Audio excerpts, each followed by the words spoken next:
নলবাৰীৰ কামৰূপ মহাবিদ্যালয়ত ছাত্ৰীক নিযুত মইনা আঁচনিৰ আৰ্থিক অনুদান প্ৰদান অনুষ্ঠানত উপস্থিত থাকে জ্যেষ্ঠ কেবিনেট মন্ত্ৰী চন্দ্ৰমোহন পাটোৱাৰী।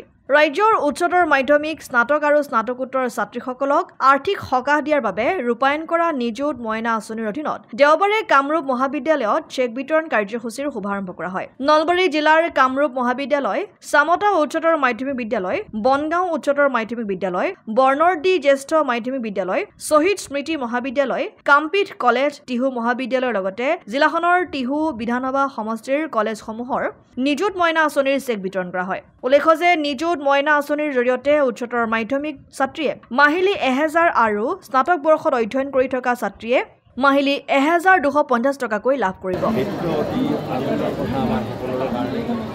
আমাৰ বহুত ক্ষেত্ৰত আমি দেখা পাওঁ যে আমাৰ ছাত্ৰীসকলক ঘৰৰ ফালৰ পৰা যেতিয়া তেওঁলোকে মেট্ৰিক পাছ কৰে, হয়তো হায়াৰ ছেকেণ্ডেৰী পাছ কৰে, কলেজত আহিবলৈ যে পকেট খৰচ দিব লাগে, সেই পকেট খৰচখিনি তেওঁলোকৰ ঘৰুৱা অৱস্থাটো দিব নোৱাৰে।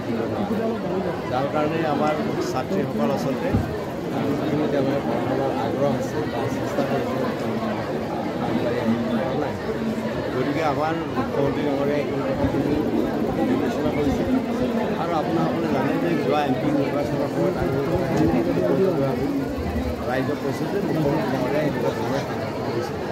গতিকে মই আমাৰ আজি প্ৰথমতে মাননীয় মুখ্যমন্ত্ৰী ডক্টৰ হিমন্ত বিশ্ব শৰ্মা ডাঙৰীয়াক মই ধন্যবাদ দিছোঁ যে এনেকুৱা এখন আঁচনি গ্ৰহণ কৰি কেবিনেটত সৰ্বসন্মতিক্ৰমে পাছ কৰি আজি আমাৰ ছাত্ৰীসকলকো উপকৃত কৰিব আৰু এই ছাত্ৰীসকলকো এই আঁচনিয়ে ছাত্ৰীসকলকো উপকৃত কৰিব।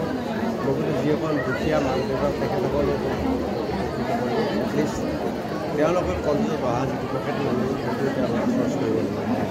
গতিকে নাৰী শিক্ষাৰ ক্ষেত্ৰত আমাৰ ৰাজ্যখনৰ আগবঢ়াই নিয়াৰ এটা নতুন এটা পদক্ষেপ মুখ্যমন্ত্ৰী ডাঙৰীয়াই ল'লে। তেখেতক আমি ধন্যবাদ দিছোঁ মুখ্যমন্ত্ৰী ডাঙৰীয়াক এই আঁচনি গ্ৰহণ কৰাৰ কাৰণে। আৰু আমাৰ ছাত্ৰীসকলক আমি অনুৰোধ কৰিছোঁ যাতে তেখেতসকলেও আগন্তুক দিনত একোজন ভাল নাগৰিক হিচাপে, হিউমেন ৰিচোৰ্চ হিচাপে নিজকে গঢ়ি তুলিব পাৰে, তাৰ কাৰণে তেখেতসকলেও চেষ্টা চলাব। নিৰ্বাচনৰ পূৰ্বে আপুনি আপোনাৰ আজি আমাৰ নিযুত মইনা আঁচনিটো সেইটো কথা মোৰ মনত আছে আৰু মোৰ চিন্তাটো আছে, মনত আছে। সেইটো আজি মই নকওঁ, কাৰণ এইটো কথাটো ক'লে কি হ'ব, আজি যোনখন আঁচনি সেই আঁচনিখন ডাইলিউট হৈ যাব। আপোনালোকে আজিৰ আঁচনিখন আপোনালোকে কনচেনট্ৰেট কৰি এইটো মেছেজটো মানুহৰ মনত যাব লাগে যে আমাৰ অভিভাৱকসকলে ছাত্ৰীসকলৰ মতে টিউশ্যন ফ্ৰী, তেওঁলোকৰ কিতাপ ফ্ৰী, এতিয়া পকেট মানিটো দিয়া হয়। গতিকে যাতে অভিভাৱকসকলে এই কথাখিনি বিবেচনা কৰি তেওঁলোকৰ যিখিনি ছোৱালী জীয়ৰী তেওঁলোকক যাতে মানে কলেজলৈকে পঠিয়াই বা হায়াৰ ছেকেণ্ডেৰীলৈকে পঠিয়াই এই মেছেজটোহে আপোনালোকে দিলে ভাল হয়। সেইবিলাক আজি পলিটিকেল কথা নকওঁ, মই বক্তৃতা যে দিলোঁ তাত পলিটিকেল এটা শব্দ ক'লোঁ নেকি? নাই কোৱা। গতিকে য'ত একচুৱেলি কলেজত আহিলোঁ, কলেজত এইবিলাক কোনে কি গঠন কৰিলে, কোনে মৰ্চা গঠন কৰিলে, এইবিলাকৰ কি কথা আছে নহয় জানো? কলেজত আহিলে কলেজৰ ছাত্ৰ ছাত্ৰীসকলে কিবা অসুবিধা পাইছে নেকি, তেওঁলোকৰ আৰু কিবা ঘৰ লাগে নেকি, কিবা বিল্ডিং লাগে নেকি, তেওঁলোকৰ অডিটৰিয়ামটোত কিবা AC লাগে নেকি, চকী লাগে নেকি, বা কলেজত আৰু নতুন বিল্ডিং লাগে নেকি? আমি কলেজত এইবিলাক কথাই পাতিব লাগে। ইয়াত ৰাজনীতিৰ কথা পাতিলে বেয়া। বিজ্ঞান শাখা অন্তৰ্ভুক্ত কৰা হৈছে 96তে কৰিছিলোঁ।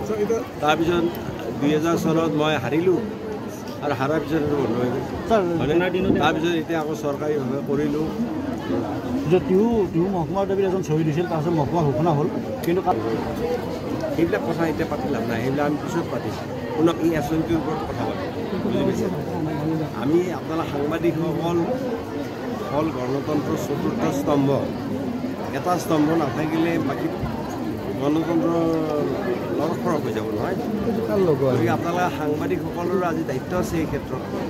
আপোনাৰ গণতন্ত্ৰ চতুৰ্থ স্তম্ভ হিচাপে ৰাইজৰ কল্যাণকামী অন্যান্য বস্তুবিলাক আনিব নালাগে, সেইটো মই অনুৰোধ কৰিলোঁ। গতিকে আজি এইটো ক্ষেত্ৰতে আজি যথেষ্ট পদক্ষেপ চলাইছে। সেইটো কথাটো মই ব্যৱস্থা ইতিমধ্যে লৈছোঁ। আগতে হাতী কোনোদিন অহা নাছিল, এতিয়া হাতী অহা হৈছে। এতিয়া মোক দুজনৰ এনে ধেমালিকে কৈছে যে আগতে নলবাৰীত আমি হাতী দেখাই নাই। আপুনি ফৰেষ্ট মিনিষ্টাৰ হোৱাৰ পিছত হাতী এতিয়া মই মানে হাতী আগতে আহিছে অসম আদিত্য নলবাৰী।